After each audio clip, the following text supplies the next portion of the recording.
नमस्कार दोस्तों, आज के इस वीडियो में हम बात करने वाले हैं वर्गीकरण के बारे में। इसके अंतर्गत पूछे जाने वाले प्रश्नों में आपको 4 शब्द दिए जाएंगे। उनमें से 3 शब्द किसी एक समूह के अंतर्गत आते हैं, जबकि एक शब्द भिन्न होता है।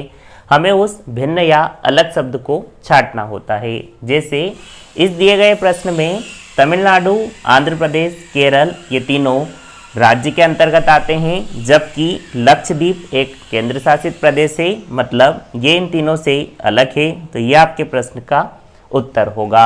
अब हम इस पर आधारित कुछ और प्रश्न हल करते हैं। अगला प्रश्न है, निम्नलिखित में से उसे चुनिए जो अन्य तीनों से भिन्न है। यहाँ भिन्न की जगह आपको विजाति या असंगत को चुने, इस प्रकार से भी दिया जा सकता है।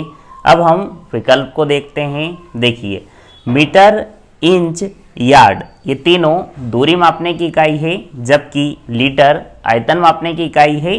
तो विकल्प सी आपके इस प्रश्न का उत्तर होगा। अब हम अगला प्रश्न देखते हैं। हम जानते हैं कि वायलिन, सितार और वीणा इन तीनों को बजाने के लिए हाथों का प्रयोग किया जाता है, जबकि बांसुरी को मुंह से बजाया जाता है। तो विकल्प ए हमारे प्रश्न का उत्तर होगा। अब हम समझते हैं संख्याओं पर आधारित पूछे जाने वाले प्रश्नों के बारे में। प्रश्न इस प्रकार से दिया जाएगा, नीचे दी गई संख्याओं में विजातीय संख्या को चुनें। विजाति की जगह आपको असंगत या भिन्न भी दिया जा सकता है। और इस पे पूछे जाने वाले अधिकतर प्रश्न भाज्य, अभाज्य, सम, विषम, घन, वर्ग आदि कॉन्सेप्ट पर आधारित होते हैं। जैसे इस प्रश्न में 23, 43 और 71 ये तीनों अभाज्य संख्याएं हैं, जबकि 33 एक भाज्य संख्या है। तो विकल्प डी हमारे प्रश्न का उत्तर होगा। अब हम बात करते हैं अक्षर पर आधारित पूछे जाने वाले प्रश्नों के बारे में। इसमें आपको 4 विकल्प दिए जाएंगे, जिनमें से 3 में समान पैटर्न बनता है, जबकि एक विकल्प अलग होता है। हमें उस अलग वाले विकल्प को पहचानना होता है। पहले हम इन दिए गए अक्षरों का क्रमिक मान लिख लेंगे। जैसे बी का क्रमिक मान कितना होता है, तो आप बताएंगे। तो सी का कितना होता है, 3, ई का कितना होता है, 5।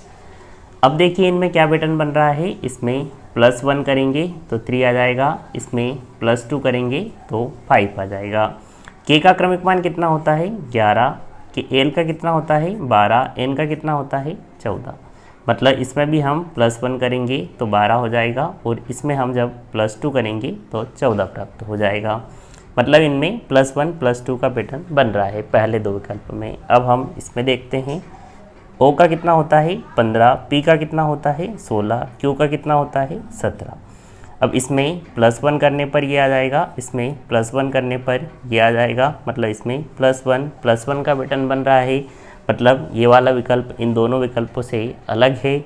अब हम पहले विकल्प डी को भी देख लेते हैं। डब्ल्यू का कितना होता है, 23, एक्स का कितना होता है, 24, जेड का कितना होता है, 26। देखिए इसमें +1 करने पर 24 आ जाएगा, इसमें +2 करने पर 26 आ जाएगा। मतलब ए, बी व डी इन तीनों विकल्प में +1 +2 वाला पैटर्न बन रहा है, जबकि सी वाले में +1 +1 वाला पैटर्न बन रहा है। मतलब ये वाला विकल्प अलग है। तो ये आपके इस प्रश्न का उत्तर होगा।